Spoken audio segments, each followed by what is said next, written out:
What are you looking at right now? I'm looking at just the way the defense is set up. Going into the game, obviously, we'll have our different keys. For the most part, I'm just making sure that everyone's set up. You got a lot of stuff going on, man. Marcus Mariota.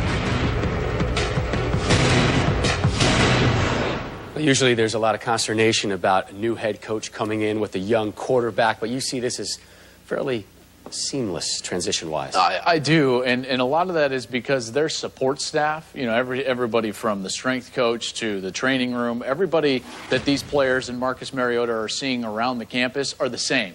Scott Frost is going to be the offensive coordinator. He's been there on the staff with Chip Kelly. Nick Aliotti is still the defensive coordinator, a real key piece to what they're able to do as a program. And the mantra remains the same. Their culture of win the day. They continually bring that up. No matter how many times I asked them about Chip Kelly leaving, Mark Helfrich coming in, they always went back to that mantra, win the day, win the day. Every practice, every class, everything that they do, weight room session, win the day. It's pretty impressive. It sure is.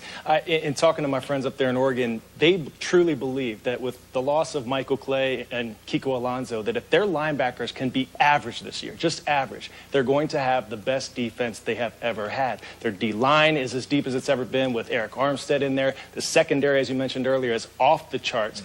Keep an eye on a linebacker, Bosico Lacombo. Say that 3 times real fast. Bosico Lacombo. Yeah. Did I do it? You did it correctly. And this guy, he's played in all 40 games, but because of the rotation system, he's never been a starter. Has 4 touchdowns in his career already. He's a ball-hawking, playmaking baller. So watch out for the linebackers and the defense as a whole. The defense is the difference maker for the Ducks this year. They want more leadership from Mariota, which means he needs to be a little bit more vocal. But sometimes you're just not a vocal guy, right? I mean, it's not inherent in every quarterback's DNA to be that type of guy. So how does Oregon help him, kind of push him to become that type of leader? I don't think that you do push a quarterback. I think it's got to be your own. If you don't own it and it feels false, your teammates are going to realize that it's false, and you're not going to gain their confidence within the locker room and within the huddle. So whatever he feels comfortable with, that's what he should do, and that's what he has been doing. I talked with some of his teammates, and they said the same thing. Listen, Marcus is a little bit more vocal, but he's not forcing it. It's still Marcus. And that's the key part for him to become a really quality leader for that offense. Yeah, he doesn't have to force it. They already have his respect. One of their receivers came out with a quote and said, look, he doesn't say much,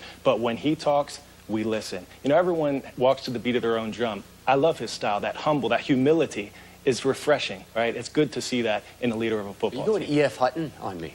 Yeah, right. I like that. That's an old school rap. It might even be too old for you. Go to Wikipedia I'm a little bit later. You'll find out. You'll know I'm not totally insane. All right, for more on an upcoming game, let's head to Eugene. Justin Kutcher, James Bates will have the call. Gentlemen.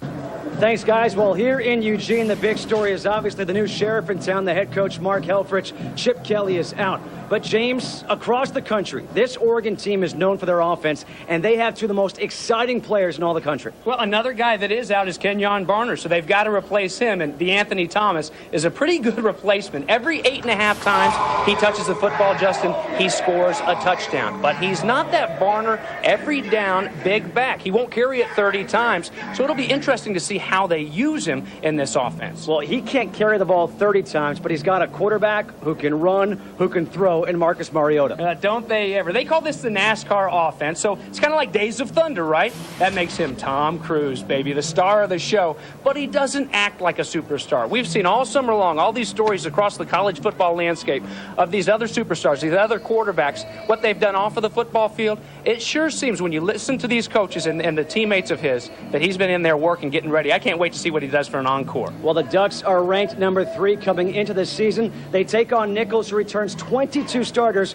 from last year's team. They are all set for football here the last day of August in Eugene.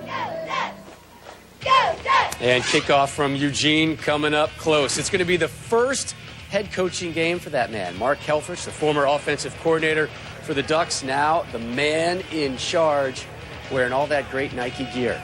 Number 3, Oregon, coming up next on Fox Sports 1.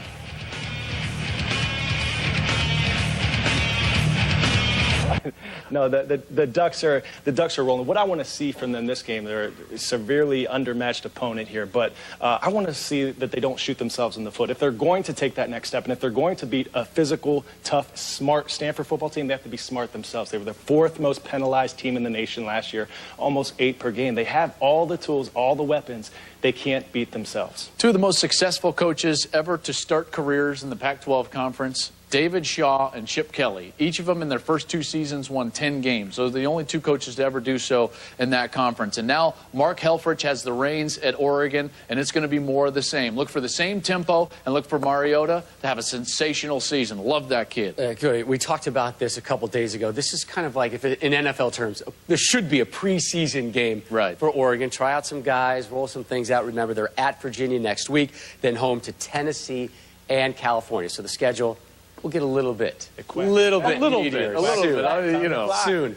Fox Sports 1. Right now, let's take it to Eugene, the Ducks, and Nicholls.